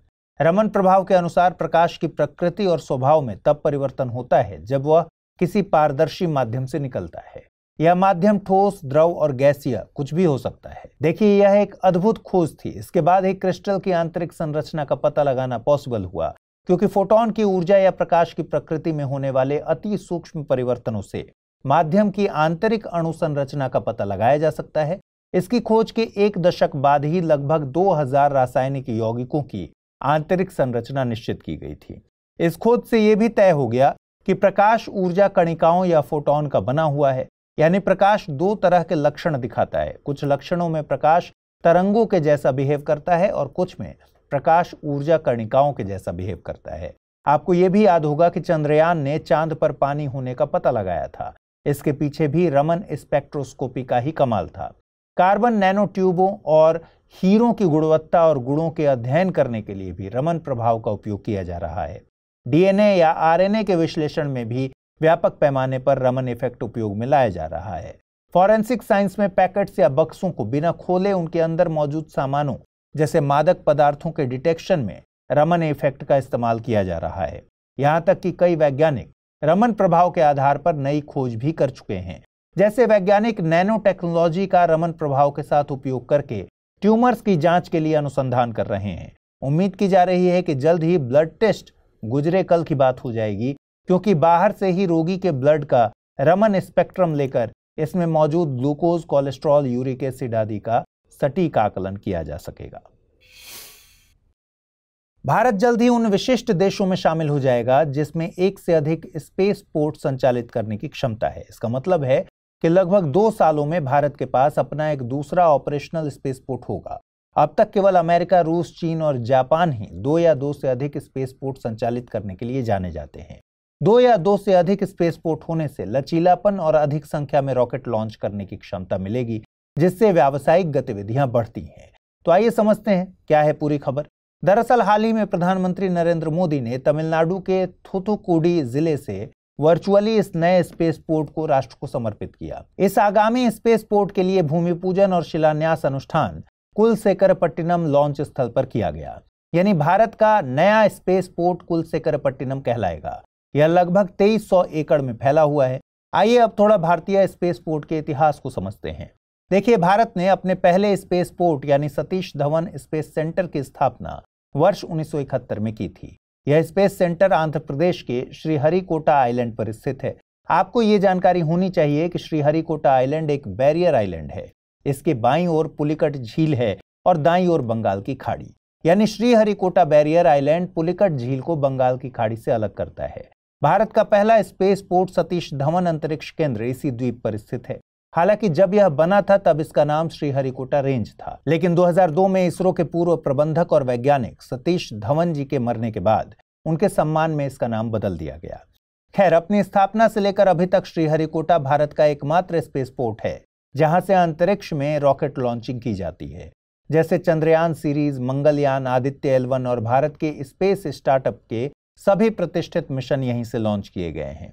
इसके साथ ही साल 2023 में एक निजी फर्म अग्निकुल कॉस्मोस ने अपने रॉकेट को लॉन्च करने के लिए श्रीहरिकोटा में अपने लॉन्च पैड का उद्घाटन भी किया था। तो अब सवाल यह है कि भारत को नए स्पेस पोर्ट की जरूरत क्यों पड़ी और स्पेस पोर्ट की जगह के लिए कुलसेकरपट्टिनम को ही क्यों चुना गया। देखिए, कुलसेकरपट्टिनम तमिलनाडु में है और यह कन्याकुमारी से लगभग 75 किलोमीटर दूर है। यानी यह भारतीय प्रायद्वीप के पूर्वी तट पर है और भारत के दक्षिणी सिरे के बहुत करीब है। यह पास में ही बहने वाली कारुमेनी नदी के मुहाने पर स्थित है। आइए अब श्रीहरिकोटा की विशेषताओं और कमियों को समझते हैं ताकि कुलसेकरपट्टिनम की जरूरत क्यों पड़ी ये समझ में आ जाए। देखिए, श्रीहरिकोटा भारी रॉकेटों को भूमध्य रेखीय कक्षाओं में लॉन्च करने के लिए सबसे उपयुक्त जगह है। ध्यान देने वाली बात यह है कि श्रीहरिकोटा और कुलसेकरपट्टिनम दोनों भारत के पूर्वी तट पर स्थित हैं। हालांकि कुलसेकरपट्टिनम श्रीहरिकोटा से लगभग 700 किलोमीटर दक्षिण में है। पूर्वी तट से लॉन्चिंग में फायदा क्या होता है? पूर्वी तट पर कहीं से भी लॉन्च किए गए रॉकेट पृथ्वी के पश्चिम से पूर्व रोटेशन के कारण अतिरिक्त वेग प्राप्त करते हैं। लेकिन श्रीहरिकोटा की एक समस्या भी है। ये समस्या क्या है? यह है रॉकेट की ध्रुवीय कक्षा। दरअसल जब श्रीहरिकोटा से ध्रुवीय कक्षाओं की ओर रॉकेट लॉन्च किया जाता है तो यह दक्षिण की ओर उड़ान भरता है और श्रीलंकाई जमीन के ऊपर से उड़ता है। और रॉकेटों के आबादी वाले क्षेत्रों में उड़ान भरने के कई जोखिम होते हैं, जैसे कोई भी एक्सीडेंट हो सकता है और आबादी को खतरा हो सकता है। इसलिए श्रीहरिकोटा से दक्षिणी ध्रुव की ओर किए जाने वाले सभी लॉन्चिंग इस तरीके से की जाती हैं कि रॉकेट एक दूर का चक्कर लगा के और श्रीलंका के ऊपर उड़ने से बच सके। लेकिन इस रास्ते से रॉकेट अधिक ईंधन खर्च करता है। इससे रॉकेट के प्रदर्शन और पेलोड ले जाने की क्षमता पर भी असर पड़ता है। हालांकि यह प्रभाव बड़े रॉकेटों में ज्यादा महसूस नहीं किया जाता, लेकिन यह छोटे रॉकेटों जैसे कि SSLV और भारतीय स्टार्टअप द्वारा बनाए जा रहे रॉकेटों को जरूर प्रभावित करता है। अब यह भी जानिए कि छोटे रॉकेटों को बनाना और असेंबल करना आसान होता है और उन्हें जल्दी लॉन्च किया जा सकता है। खासतौर पर छोटे रॉकेट उन विदेशी और घरेलू ग्राहकों के लिए भी बहुत आकर्षक हैं जो कम लागत पर छोटे उपग्रह लॉन्च करना चाहते हैं। साथ ही उपग्रह छोटे और अधिक कुशल होते जा रहे हैं, इसलिए वैश्विक स्तर पर छोटे रॉकेटों पर छोटे उपग्रहों को लॉन्च करने की मांग भी बढ़ रही है। तो अगर भारत को आने वाले सालों में इस उभरते अवसर का अधिकतम फायदा उठाना है तो भारत के पास ऐसे छोटे रॉकेट्स के लिए एक समर्पित स्पेस पोर्ट होना जरूरी है। यहीं पर कुलसेकरपट्टिनम की जरूरत पड़ती है। देखिए, एक स्पेस पोर्ट को बनाते वक्त विभिन्न फैक्टर्स जैसे भौगोलिक स्थिति, मौसम की स्थिति और विशाल निर्जन भूमि की अवेलेबिलिटी आदि पर विचार किया जाता है और कुलसेकरपट्टिनम इन सारी परीक्षाओं में खरा उतरता है। जल्दी से कुलसेकरपट्टिनम की लोकेशन को मैप पर देखिए। अब यहां से रॉकेट श्रीलंका के ऊपर से उड़े बिना ध्रुवीय कक्षाओं में भेजा जा सकता है। इस तरह यहां से रॉकेट ईंधन कुशल तरीके से उड़ पाएगा और ध्रुवीय कक्षाओं में अधिकतम पेलोड पहुंचा पाएगा। इसके साथ ही इस क्षेत्र में औद्योगिक और अंतरिक्ष पारिस्थितिकी तंत्र की सहायता के लिए तमिलनाडु सरकार ने थूथुकुडी जिले में एक अंतरिक्ष औद्योगिक और प्रणोदक पार्क की स्थापना की भी घोषणा की। ये सुविधा 2000 एकड़ में फैली होने की उम्मीद है। नए स्पेस पोर्ट के पास ऐसी सुविधा होने से कुशल लॉजिस्टिक्स और आपूर्ति श्रृंखला प्रबंधन सुनिश्चित होगा।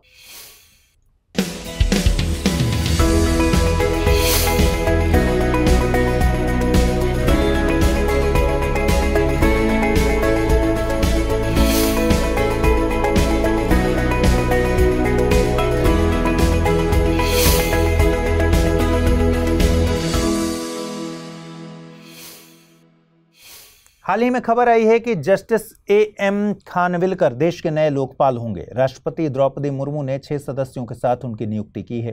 लोकपाल के न्यायिक सदस्य के रूप में न्यायमूर्ति लिंगप्पा नारायण स्वामी, न्यायमूर्ति संजय यादव और न्यायमूर्ति ऋतुराज अवस्थी होंगे, जबकि लोकपाल के गैर न्यायिक सदस्य सुशील चंद्रा, पंकज कुमार और अजय तिर्की होंगे। आपको बता दें कि न्यायमूर्ति पिनाकी चंद्र घोष देश के पिछले लोकपाल थे। पिनाकी चंद्र घोष ने 2022 में अपना कार्यकाल पूरा कर लिया था। इसके बाद से लोकपाल अपने नियमित प्रमुख के बिना चल रहा था। पिनाकी चंद्र घोष के बाद लोकपाल के न्यायिक सदस्य न्यायमूर्ति प्रदीप कुमार मोहंती को लोकपाल का कार्यवाहक अध्यक्ष बनाया गया था।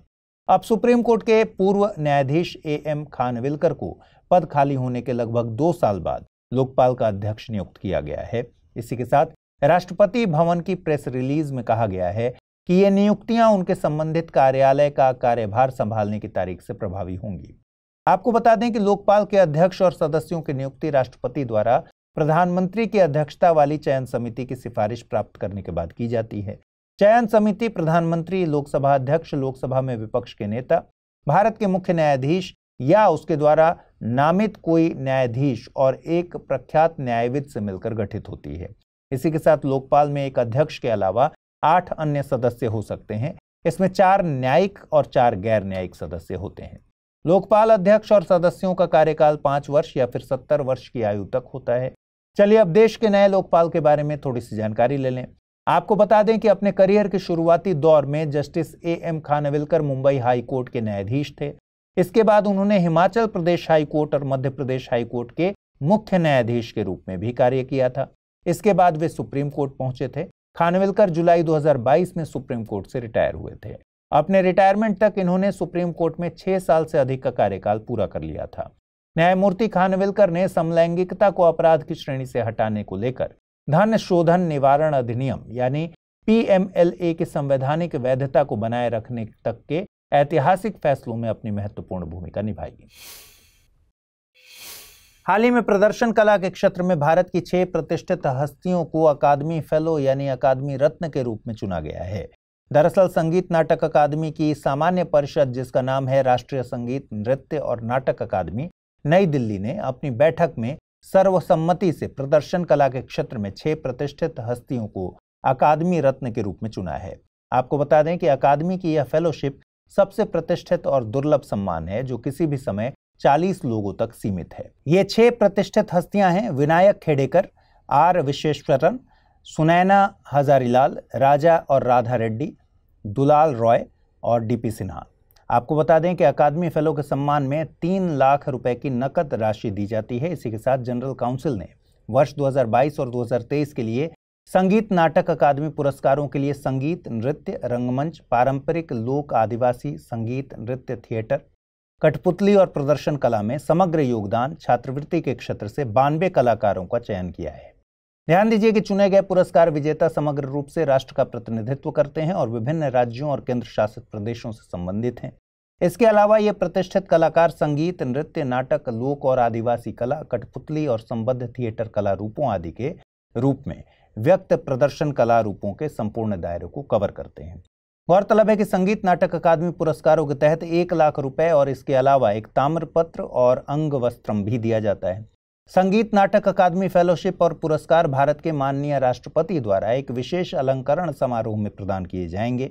इतना ही नहीं, अकादमी की सामान्य परिषद ने वर्ष 2022 और 23 के लिए संगीत नाटक अकादमी उस्ताद बिस्मिल्लाह खान युवा पुरस्कार के लिए 80 युवा कलाकारों का भी चयन किया है। गौरतलब है कि उस्ताद बिस्मिल्लाह खान युवा पुरस्कार में 25,000 रुपए के अलावा एक ताम्रपत्र और अंग वस्त्रम भी दिया जाता है। ये पुरस्कार संगीत नाटक अकादमी के अध्यक्ष द्वारा एक विशेष समारोह में प्रदान किए जाएंगे। आपको बता दें कि अकादमी पुरस्कार 1952 से प्रदान किए जा रहे हैं। ये सम्मान व्यक्ति के क्षेत्र में उत्कृष्टता और उपलब्धि के उच्चतम मानक का प्रतीक है और निरंतर व्यक्तिगत कार्य और योगदान को भी मान्यता देते हैं। आइए अब जल्दी से देखें आज के बुलेटिन पर आधारित क्या प्रश्न बन सकते हैं। पहला सवाल है, लोकपाल से संबंधित निम्नलिखित कथनों पर विचार कीजिए। लोकपाल के अध्यक्ष और सदस्यों की नियुक्ति प्रधानमंत्री द्वारा की जाती है। लोकपाल अध्यक्ष और सदस्यों का कार्यकाल 5 वर्ष या 70 वर्ष की आयु तक होता है। उपरोक्त कथनों में से कौन सा या से कथन सही है या है? केवल 1, केवल 2, दोनों कथन सही हैं या दोनों कथन गलत हैं? अगला प्रश्न है, भारत के नए स्पेस पोर्ट कुलशेखरपट्टिनम से संबंधित कौन सा कथन गलत है? कुलशेखरपट्टिनम भारत के पश्चिमी तट पर स्थित है। कुलशेखरपट्टिनम तमिलनाडु राज्य में स्थित है। इसका उपयोग रॉकेट को ध्रुवीय कक्षाओं में लॉन्च करने के लिए किया जाएगा। कुलशेखरपट्टिनम कारुमेनी नदी के मुहाने पर स्थित है। आइए जल्दी से देखें पिछले बुलेटिन में मैंने क्या सवाल पूछे थे, उनके सही जवाब क्या है। पहला सवाल था, निम्नलिखित में से कौन सा व्यक्ति भारत के पहले मानव युक्त अंतरिक्ष मिशन गगनयान के 4 एस्ट्रोनॉटों में शामिल नहीं है? Group captain Prashant, Balakrishnan Nair, group captain Angad Pratap, group captain Ajit Krishnan या फिर विंग कमांडर अभिनंदन बागरी? सही जवाब है विंग कमांडर अभिनंदन बागरी। अगला प्रश्न था, हाल ही में तंगैल साड़ी को जीआई टैग मिलने पर भारत का किस पड़ोसी देश के साथ विवाद हो गया है? बांग्लादेश, नेपाल, भूटान या फिर पाकिस्तान? सही जवाब है ऑप्शन ए बांग्लादेश। पूरी दुनिया को कपालभाति और भस्त्रिका करवाने वाले बाबा रामदेव को सुप्रीम कोर्ट ने हाल ही में शीर्षासन करवा दिया। दरअसल एक मामले में सुप्रीम कोर्ट ने बाबा रामदेव की पतंजलि आयुर्वेद को कड़ी फटकार लगाई और अगला आदेश पारित होने तक पतंजलि के प्रोडक्ट्स की मार्केटिंग पर ही बैन लगा दिया है। आपको बता दें कि ये मामला है बाबा रामदेव के एक मिसलीडिंग एडवर्टीजमेंट को पब्लिश करने का और इस पर सुप्रीम कोर्ट ने पतंजलि को आड़े हाथ लिया। आइए समझते हैं कि पतंजलि पर क्या आरोप लगे हैं। देखिए, कुछ साल पहले Baba Ramdev guerrilla advertisement mode में चले गए थे। उन्होंने एक घोर आपत्तिजनक एडवर्टीजमेंट छपवा दिया था जिसका टाइटल था एलोपैथी द्वारा फैलाई गई गलतफहमियां। इसमें लिखा था, फार्मा और मेडिकल उद्योग द्वारा फैलाई गई गलतफहमियों से खुद को और देश को बचाएं। एडवर्टीजमेंट अखबारों में छप गया। फिर होना क्या था, देश के एलोपैथिक डॉक्टर्स का बीपी हाई हो गया और दिमाग, दिल, गुर्दे, फेफड़ों में जोर का दर्द उठा। उन्होंने लामबंदी करके बाबा रामदेव के विरुद्ध लीगल एक्शन लेने का सोच लिया। इस प्रकार इंडियन मेडिकल एसोसिएशन ने अगस्त 2022 में सुप्रीम कोर्ट में एक याचिका दायर कर दी। याचिका में बाबा रामदेव के और भी कई आपत्तिजनक एडवर्टीजमेंट्स का भी उदाहरण दिया गया। एक एडवर्टीजमेंट में बाबा रामदेव ने एलोपैथी को बेवकूफ और दिवालिया विज्ञान भी कहा था और दावा किया था कि एलोपैथिक दवा ही कोविड-19 मौतों के लिए जिम्मेदार है।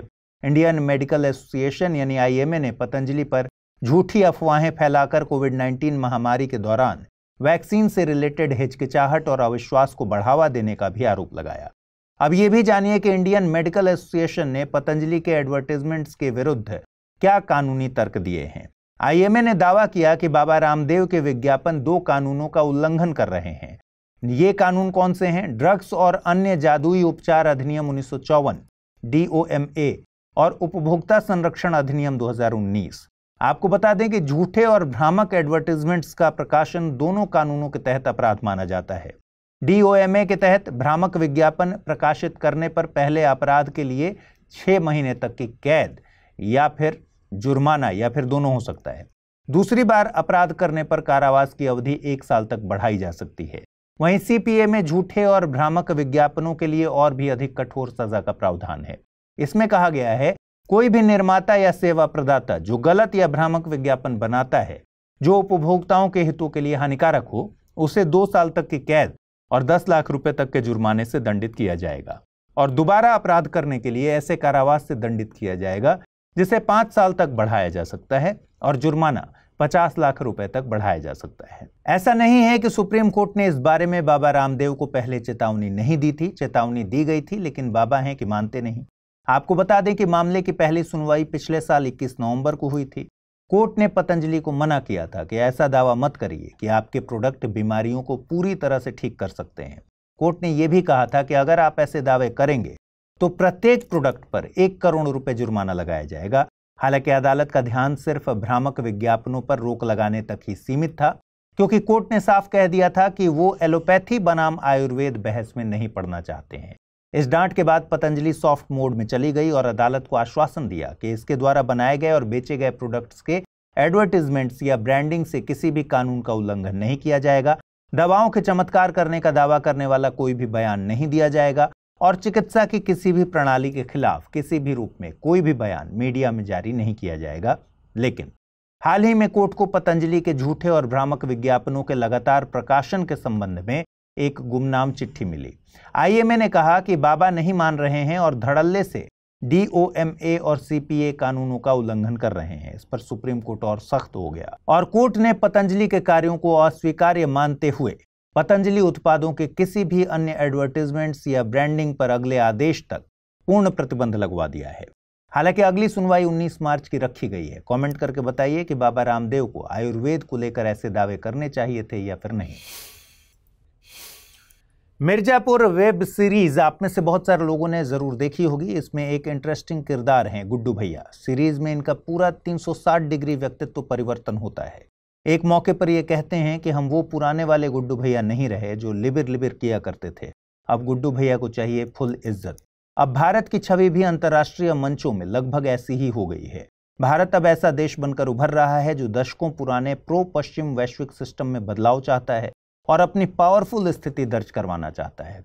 अब भारत को कहीं से भी नजरअंदाज नहीं किया जा सकता है। आपने कुछ दिनों पहले एस जयशंकर साहब का बयान सुना होगा, जिसमें वो यूएन सिक्योरिटी काउंसिल में बदलाव की जोरदार वकालत कर रहे हैं।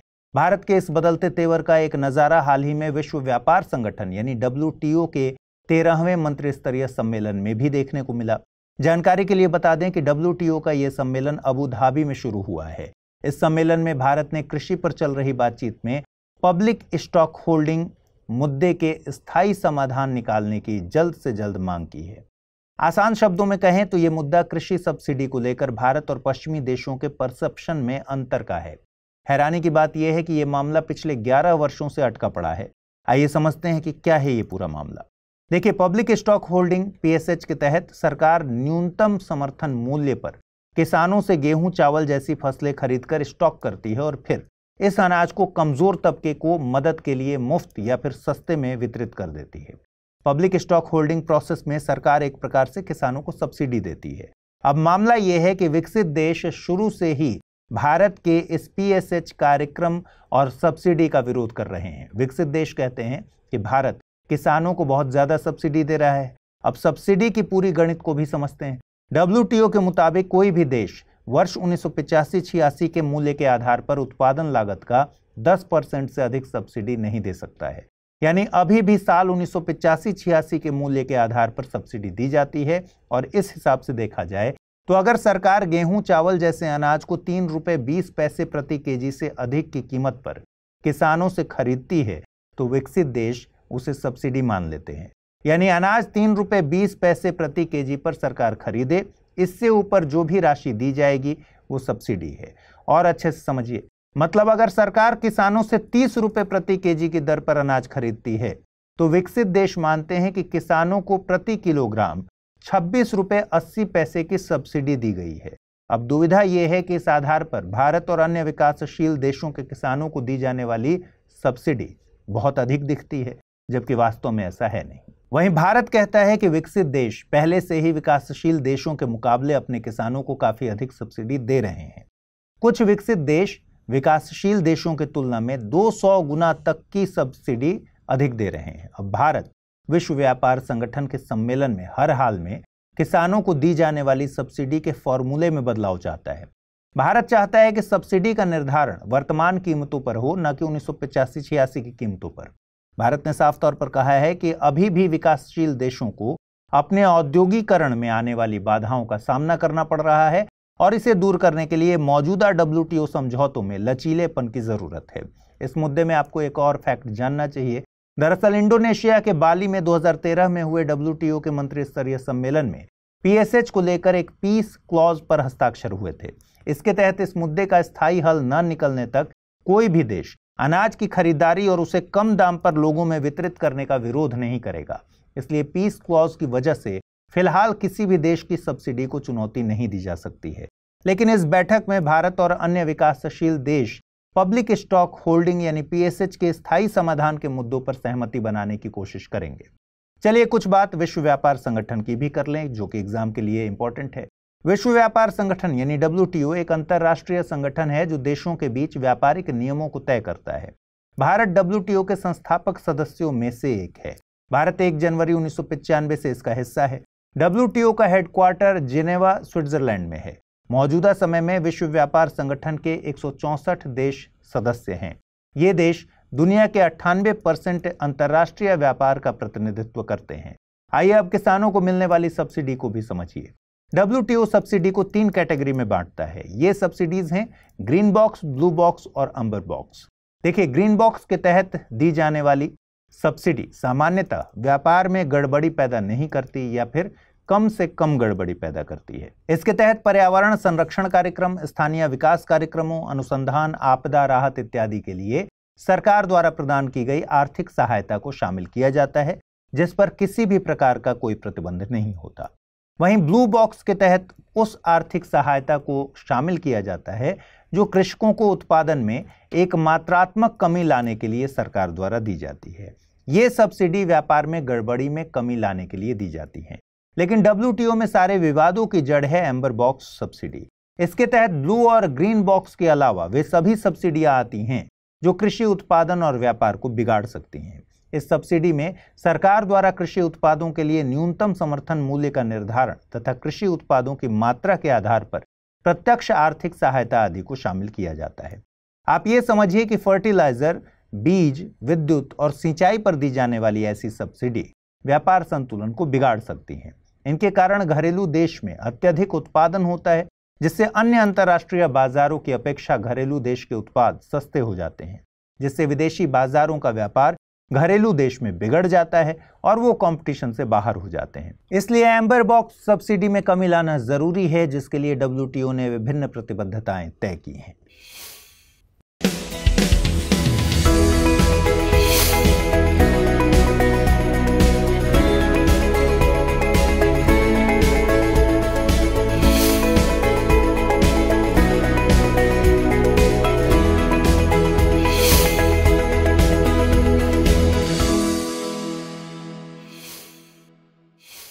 सरकार की जीनोम इंडिया पहल ने हाल ही में बताया है कि इसने 10,000 संपूर्ण जीनोम की सक्सेसफुल सीक्वेंसिंग कर ली है। इस सीक्वेंसिंग में देश भर में स्वस्थ व्यक्तियों को शामिल किया गया था।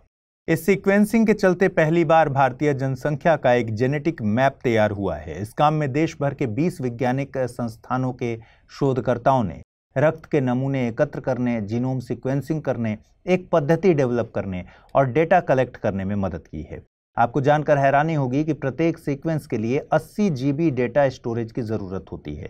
इस पूरे प्रोसेस के लिए 8 पेटाबाइट का विशाल डेटा फरीदाबाद में भारतीय जैविक डेटा केंद्र में स्टोर किया जाएगा। ये डेटा सेट शोधकर्ताओं को डिजिटल पब्लिक गुड के रूप में उपलब्ध कराया जाएगा। इस डेटा का उपयोग नए डायग्नोस्टिक्स में टारगेटेड थेरेपीज विकसित करने, नई रेयर डिजीजेज की पहचान करने और मौजूदा बीमारियों को ठीक करने के लिए किया जा सकता है। आइए समझते हैं कि जीनोम इंडिया प्रोजेक्ट क्या है। देखिए, भारतीय आबादी में पाई जाने वाली आनुवंशिक विविधताओं की एक व्यापक सूची बनाने के मकसद से जीनोम इंडिया परियोजना को 2020 में सरकार ने अप्रूव किया था। सवाल है कि जेनेटिक डाइवर्सिटी का मैप होना क्यों जरूरी है। हमारे विकास के इतिहास को समझने के लिए, विभिन्न रोगों के लिए आनुवंशिक आधार की खोज करने और भविष्य के उपचार बनाने के लिए जेनेटिक डाइवर्सिटी का मैप होना जरूरी है। गौर करिए कि यहाँ जेनेटिक डाइवर्सिटी का अंतर्राष्ट्रीय डेटाबेस भी मौजूद है, लेकिन इसमें उपलब्ध डेटा का उपयोग करके भारतीयों के बारे में बहुत कुछ पता नहीं लगाया जा सकता है, क्योंकि भारतीय जीनोम की अन्य वैश्विक आबादी से भिन्न होने की पूरी संभावना है। इसको एग्जाम्पल से समझते हैं। एक म्यूटेशन है MYBPC3। ये कम उम्र में कार्डियक अरेस्ट का कारण बनता है। यह भारतीय आबादी के 4.5% हिस्से में पाया जाता है, लेकिन विश्व स्तर पर दुर्लभ है। ऐसा ही एक अन्य म्यूटेशन है LAMP3। यह त्वचा की घातक स्थिति का कारण बनता है। यह मदुरै में लगभग 4% आबादी में पाया जाता है, लेकिन इसे वैश्विक डेटाबेस में नहीं देखा जाता। देखिए, 1.4 अरब की हमारी आबादी है, 140 करोड़ से ज्यादा की। 4600 से अधिक अलग अलग समूह उसमें शामिल हैं। एक और फैक्टर है सजातीय विवाह। यह भारत में आम बात है और इसके कारण विभिन्न समूहों ने अपनी विशिष्ट आनुवंशिक संरचना बनाए रखी है। इससे शारीरिक स्वास्थ्य पर आनुवंशिक विविधताओं के प्रभाव की तुलना करने में मदद मिल सकती है। आपको बता दें, इसी कारण से केंद्रीय विज्ञान मंत्री डॉक्टर जितेंद्र सिंह ने भारत को दुनिया की सबसे बड़ी आनुवंशिक प्रयोगशाला बताया है। अब यह भी समझिए कि जीनोम क्या है। मानव जीनोम बेसिकली एक बायोलॉजिकल इंस्ट्रक्शन मैनुअल है जो हमें अपने माता पिता से विरासत में मिलती है। ये केवल 4 अक्षरों A, C, G और T के साथ लिखा गया एक ग्रंथ है। मतलब ये 4 बेस होते हैं जो हर किसी की अनूठी आनुवंशिक संरचना बनाने के लिए एक साथ आते हैं। संपूर्ण मानव जीनोम में लगभग 3 अरब जोड़े बेस के होते हैं। इसमें आपके भौतिक स्वरूप को बनाने वाली सभी जानकारी शामिल हैं। जैसे आपकी ऊंचाई, आंखों का रंग, आपको होने वाली आनुवंशिक बीमारियां या जिनसे आपको अधिक खतरा है, सब कुछ आनुवंशिक संरचना से निर्धारित होता है। हाल ही में भारतीय एंटरप्राइजेज के संस्थापक और अध्यक्ष सुनील भारती मित्तल ने एक रिकॉर्ड बनाया। दरअसल सुनील भारती मित्तल मानद नाइटहुड प्राप्त करने वाले पहले भारतीय नागरिक बन गए हैं। इन्हें यह सम्मान ब्रिटेन के राजा किंग चार्ल्स III की ओर से दिया जाएगा। इनको यह मानद नाइटहुड भारत और ब्रिटेन के व्यापारिक संबंधों को बढ़ाने की दिशा में योगदान के लिए दिया गया है। यह सम्मान भारत ब्रिटेन में भारतीय एंटरप्राइजेज के काम को देखते हुए दिया गया है। इन कार्यों में कंपनी की ओर से सैटेलाइट्स के क्षेत्र में यूके सरकार के साथ काम करना शामिल है। आपको बता दें कि ब्रिटेन के कैबिनेट कार्यालय द्वारा जारी किए गए मानद ब्रिटिश पुरस्कारों की सूची के अनुसार मित्तल को most excellent order of the British empire के तहत KBE प्रदान किया गया है। Knight commander of the most excellent order of the British empire Britain के राजा की ओर से नागरिकों को दिए जाने वाले सर्वोच्च सम्मानों में से एक है। यह आमतौर पर राजनयिक सेवा और विदेश सेवा के लिए ब्रिटेन के लोगों को दिया जाता है।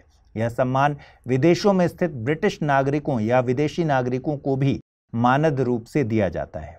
अगर यह यूके के नागरिकों को प्रदान किया जाता है तो उन्हें सर या डेम की उपाधि मिलती है। वहीं अगर यह गैर यूके नागरिकों को मिलता है तो पुरुषों को KBE और महिलाओं को DBE की उपाधि मिलती है। आइए अब जल्दी से देखें आज के बुलेटिन पर आधारित क्या प्रश्न बन सकते हैं। पहला सवाल है, राष्ट्रीय बाघ संरक्षण प्राधिकरण और भारतीय वन्य जीव संस्थान की ओर से हाल ही में जारी भारत में तेंदुओं की स्थिति पर रिपोर्ट के बारे में निम्नलिखित कथनों पर विचार कीजिए। पहला कथन है, तेंदुओं की सबसे अधिक आबादी मध्य प्रदेश में पाई गई है। दूसरा, सबसे अधिक तेंदुए की आबादी वाला स्थल आंध्र प्रदेश का नागार्जुन सागर श्रीशैलम टाइगर रिजर्व है। उपरोक्त कथनों में से कौन सा या से कथन सही है या है? केवल एक, केवल दो, दोनों कथन सही हैं या दोनों कथन गलत है। अगला प्रश्न है, अंतर्राष्ट्रीय बौद्धिक संपदा सूचकांक के 12वें संस्करण में भारत का क्या स्थान है? 42वां, 43वां, 44वां या फिर 41वां? आइए देखें पिछले बुलेटिन में मैंने आपसे क्या सवाल पूछे थे, उनके सही जवाब क्या है। पहला प्रश्न था, लोकपाल से संबंधित निम्नलिखित कथनों पर विचार कीजिए। लोकपाल के अध्यक्ष और सदस्यों की नियुक्ति प्रधानमंत्री द्वारा की जाती है। लोकपाल अध्यक्ष और सदस्यों का कार्यकाल 5 वर्ष या 70 वर्ष की आयु तक होता है। उपरोक्त कथनों में से कौन सा या से कथन सही है या है? केवल एक, केवल दो, दोनों कथन सही हैं या फिर दोनों कथन गलत हैं? सही जवाब है ऑप्शन बी, यानी केवल दो। अगला सवाल था, भारत के नए स्पेस पोर्ट कुलशेखरपट्टिनम से संबंधित कौन सा कथन गलत है? कुलशेखरपट्टिनम भारत के पश्चिमी तट पर स्थित है। कुलशेखरपट्टिनम तमिलनाडु राज्य में स्थित है। इसका उपयोग रॉकेट को ध्रुवीय कक्षाओं में लॉन्च करने के लिए किया जाएगा। कुलशेखरपट्टिनम कारुमेनी नदी के मुहाने पर स्थित है। सही जवाब है इसका ऑप्शन है, यानी कुलशेखरपट्टिनम भारत के पश्चिमी तट पर स्थित है। ये बात गलत। हाल ही में केंद्र सरकार की कैबिनेट ने PM सूर्य घर मुफ्त बिजली योजना को मंजूरी दे दी है। इसकी लागत 75,000 करोड़ रुपए बताई जा रही है। आपको बता दें, इस योजना में निम्न आय और कम खपत वाले 1 करोड़ घरों पर सोलर पैनल फ्री में लगाए जाएंगे। इस प्रकार ऐसे परिवारों को हर महीने 300 यूनिट बिजली फ्री मिल सकेगी। आपके मन में सवाल आ रहा होगा कि सरकार इन 1 करोड़ घरों का चुनाव कैसे करेगी? दरअसल सरकार ऐसे घरों को चुनेगी जहां बिजली खपत 300 यूनिट से कम है। ऐसे कम खपत वाले घरों को 1 रुपए भी इस योजना के तहत खर्च नहीं करने पड़ेंगे। पूरा काम फ्री में होगा। इसी के साथ कम आय वाले PM आवास घरों को भी इस योजना से जोड़ने पर विचार किया जा रहा है। एक सवाल और है कि अगर आपकी आय ज्यादा है तो क्या आप इस योजना का लाभ उठा सकते हैं? जी बिल्कुल उठा सकते हैं, लेकिन फिर आपको कुछ पैसे खर्च करने पड़ेंगे। देखिए, इस योजना के तहत 1 किलोवाट, 2 किलोवाट और 3 किलोवाट के सोलर प्लांट लगाए जाने हैं। अगर आपकी आय ज्यादा है तो आपके घर की बिजली खपत 300 यूनिट से ज्यादा है तो 3 किलोवाट के प्लांट लगाने की लागत 1,45,000 रुपए आएगी, जिसमें से 78,000 रुपए की सब्सिडी केंद्र सरकार देगी। इसी तरह 2 किलोवाट के प्लांट की लागत 1,10,000 रुपए है, जिसमें से 60,000 रुपए सब्सिडी सरकार देगी। और 1 किलोवाट के प्लांट की लागत 50,000 रुपए है, जिसमें से 30,000 रुपए केंद्र सरकार सब्सिडी देगी। इतना ही नहीं, लागत की बकाया राशि के लिए 7% ब्याज दर पर बैंक से लोन भी मिल जाएगा।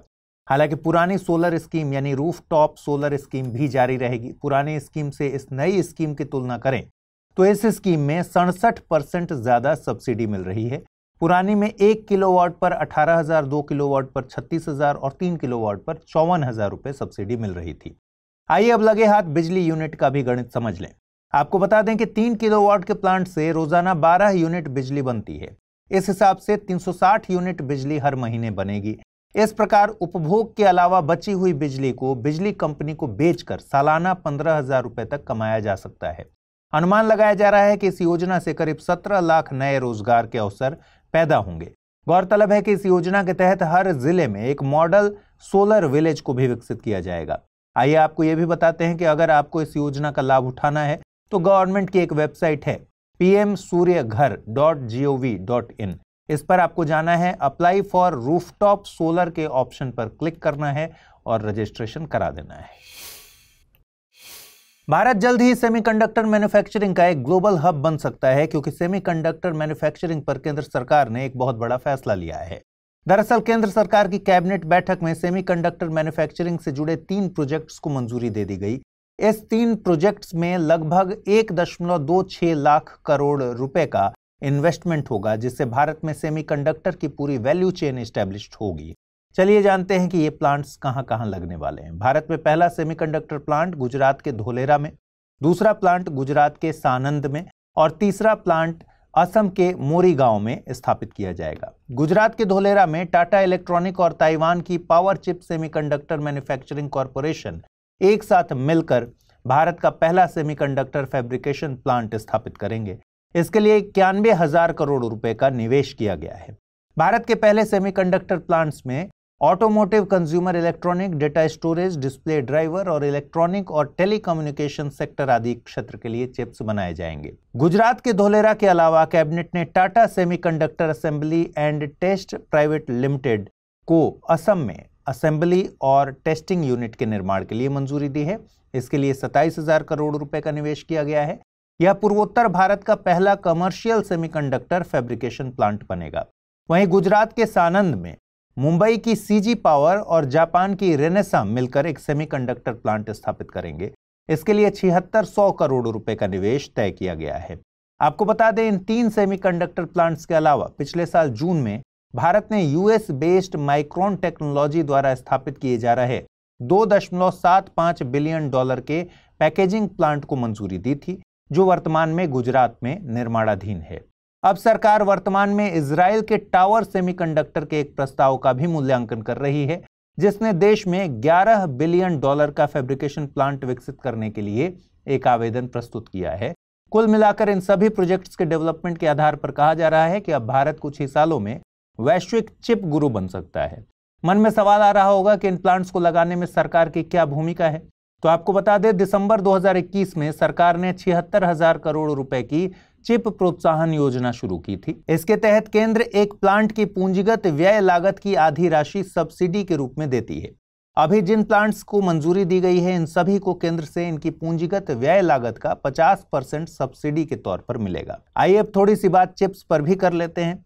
देखिए, अधिकांश आधुनिक सेमीकंडक्टर इंटीग्रेटेड सर्किट होते हैं, इन्हें चिप्स कहा जाता है। ये माइक्रो इलेक्ट्रॉनिक सर्किट के एक सेट होते हैं जिसमें ट्रांजिस्टर, डायोड, कैपेसिटर, रेजिस्टर और इनके बीच असंख्य इंटरकनेक्शन शामिल होते हैं। इन सभी को सिलिकॉन की वेफर शीट पर बनाया जाता है। एक वेफर्स में 5000 चिप्स होती हैं। इस प्रकार सब कुछ सही रहा तो कुल मिलाकर हर साल लगभग 3 बिलियन चिप्स का उत्पादन संभव होगा। यह प्रत्यक्ष रूप से 20,000 और अप्रत्यक्ष रूप से 60,000 रोजगार के नए अवसर पैदा करेंगे। देखिए, पूरी दुनिया में 70% चिप दक्षिण कोरिया, ताइवान और चीन ही बना रहे हैं, जबकि बाकी का अमेरिका और जापान। अब अगर भारत में घरेलू चिप मैन्युफैक्चरिंग होती है तो भारत को आर्थिक और रणनीतिक दोनों तरीकों से फायदा होगा। आर्थिक फायदा इसलिए क्योंकि इन चिप्स का उपयोग लगभग सभी डाउनस्ट्रीम उद्योगों में किया जाता है, यानी किसी भी इलेक्ट्रॉनिक प्रोडक्ट में सेमीकंडक्टर बहुत जरूरी एलिमेंट होता है। एक कहावत आपने सुनी होगी, बिन पानी सब सून। इसी प्रकार मॉडर्न डिजिटल एरा में एक कहावत बना रहे हैं, बिन चिप सब शून्य। कहने का मतलब यह है कि बिना सेमीकंडक्टर के आज के डिजिटल एरा में आप कुछ भी नहीं कर सकते। न टीवी, न फ्रिज, न ओवन, न washing machine, smartphone, space satellite, remote control, सबके लिए सेमीकंडक्टर जरूरी है। अब सेमीकंडक्टर की किल्लत होगी तो इनका निर्यात महंगा होगा और इलेक्ट्रॉनिक डिवाइस बहुत महंगे पड़ेंगे। अब अगर घर में ही उत्पादन होगा तो भारत अपनी चिप की जरूरतों के लिए विदेशों पर निर्भर नहीं रहेगा और अरबों डॉलर के आयात बिल का भुगतान भी नहीं करना पड़ेगा।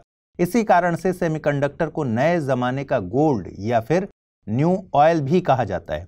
अब सेमीकंडक्टर का रणनीतिक महत्व क्या है, इसको एक एग्जाम्पल से समझ लीजिए। आपने तिरंगा मूवी जरूर देखी होगी, नहीं देखी होगी तो हर साल 26 जनवरी और 15 अगस्त को टीवी पर आती है, देख लीजिएगा।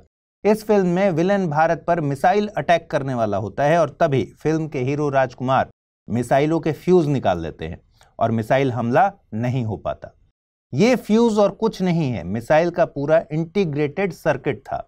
अब मान लीजिए कि भविष्य में दुनिया में कोई अप्रत्याशित घटना हो जाती है तो सेमीकंडक्टर की सप्लाई भी बंद हो सकती है। फिर कोई भी देश अपने आधुनिक हथियार नहीं बना पाएगा और जाहिर सी बात है कि दुश्मन की मिसाइल का मुकाबला बंदूकों और तलवारों से तो किया नहीं जा सकता। अब आप सोच सकते हैं कि सेमीकंडक्टर का रणनीतिक महत्व कितना ज्यादा है। इसकी कमी किसी भी ताकतवर देश को घुटने पर ला सकती है। अब यह भी समझिए कि भारत में सेमीकंडक्टर मैन्युफैक्चरिंग का ये विकास जिस समय में हो रहा है वो भी बहुत इंपॉर्टेंट है, क्योंकि अभी दुनिया एक भू राजनीतिक तनाव का सामना कर रही है और अमेरिका और चीन के बीच संबंध अब तक के सबसे निचले स्तर पर हैं और भारत को उम्मीद है कि ये और भी कम हो सकता है। ध्यान दीजिए, चीन और अमेरिका पूरी दुनिया में सेमीकंडक्टर मैन्युफैक्चरिंग उत्पादों की चेन के सबसे बड़े 2 प्लेयर हैं। इसलिए आज की जियोपॉलिटिकल सिचुएशन को देखते हुए सेमीकंडक्टर मैन्युफैक्चरिंग का ये विकास भारत के लिए बहुत जरूरी है।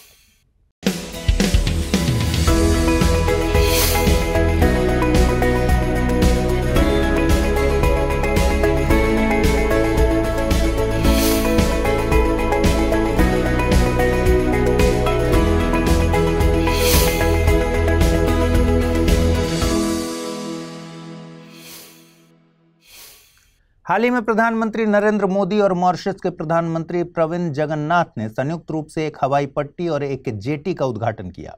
यह हवाई पट्टी और जेटी भारत ने मॉरिशस की कैपिटल पोर्ट लुइस के उत्तर में 1100 किलोमीटर दूर अगालेगा द्वीप पर बनाई है। आपको बता दें कि हिंद महासागर की चौकियों के रूप में मॉरिशस भारत के लिए बहुत रणनीतिक महत्व रखता है, क्योंकि हिंद महासागर में भारत की समुद्री सुरक्षा और रणनीतिक जरूरतें इस क्षेत्र में चीन की उपस्थिति और बढ़ी हुई गतिविधियों से जुड़ी हुई हैं। आइए समझते हैं पूरी खबर।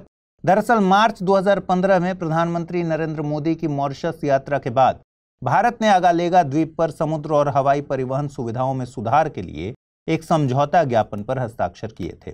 इस परियोजना के पूरे हो जाने से अब मॉरिशस की मुख्य भूमि से अगालेगा द्वीप का संपर्क बढ़ जाएगा और साथ ही समुद्री सुरक्षा को बढ़ावा मिलेगा। वहीं भारत भी इस एयर स्ट्रिप और जेटी का इस्तेमाल अपने P-8I जैसे सबमरीन हंटर विमानों को उतारने के लिए कर सकेगा। इसके अलावा भारतीय नौसेना युद्धपोत भी वहां आसानी से जा सकेंगे। इस वजह से कई रक्षा विश्लेषक इसे भारत का नौसैनिक अड्डा भी करार देते हैं। हालांकि भारत सरकार ने इसे कभी भी आधिकारिक तौर पर सैन्य अड्डा नहीं बताया है। अब ये भी समझते हैं कि हिंद महासागर में चीन का कितना प्रभाव है। देखिए, चीन हिंद महासागर क्षेत्र में अपनी शक्तिशाली उपस्थिति को बहुत मूल्यवान समझता है, क्योंकि चीन के शीर्ष 10 कच्चे तेल आपूर्तिकर्ताओं में से 9 हिंद महासागर से होकर गुजरते हैं। हिंद महासागर चीन के लिए अफ्रीका, मध्य पूर्व, कुछ द्वीप देशों और महासागर के तटवर्ती इलाकों के साथ संबंध बनाने के लिए प्राथमिक माध्यम भी है। हिंद महासागर चीन और यूरोप के बीच मुख्य व्यापारिक मार्ग भी है। आपको यह भी बता दें कि चीन एकमात्र ऐसा देश है जिसके पास हिंद महासागर के 6 द्वीपों Sri Lanka, Maldives, Mauritius, Seychelles, Madagascar और कोमोरोस से प्रत्येक में एक दूतावास है और कोई भी अन्य देश जैसे संयुक्त राज्य अमेरिका, यूके, भारत या फ्रांस के इन सभी 6 स्थानों पर दूतावास नहीं है। अब चीन इस क्षेत्र में राजनयिक और व्यापार साझेदारी से काफी आगे बढ़ गया है और अपनी सैन्य उपस्थिति भी बनाना शुरू कर दिया है। इसका उदाहरण है 2017 में चीन ने हिंद महासागर में हॉर्न ऑफ अफ्रीका देश जिबूती में विशाल नौसैनिक बेस बना लिया है। अब चीन के एयरक्राफ्ट कैरियर भी जिबूती में रुकने लगे हैं। रक्षा विश्लेषकों का मानना है कि हिंद महासागर में दूसरा चीनी सैन्य बेस स्थापित होने में केवल समय की बात है। चीन पाकिस्तान, म्यांमार या पश्चिमी हिंद महासागर में कहीं पर भी अपना दूसरा बेस बना सकता है। देखिए, भारत के आसपास हिंद महासागर क्षेत्र में एक सैन्य नेटवर्क स्थापित करने की चीन की नीति को स्ट्रिंग ऑफ पर्ल्स कहते हैं। चीन ने अपने प्रभाव और सैन्य नेटवर्क को बढ़ाने के लिए श्रीलंका, मालदीव, पाकिस्तान, बांग्लादेश और सोमालिया में समुद्री ठिकाने बनाए हैं। चीन ने भारत के चारों ओर ग्वादर, हम्बनटोटा, म्यांमार में बंगाल की खाड़ी के तट पर सितवे आदि बंदरगाहों को डेवलप किया है।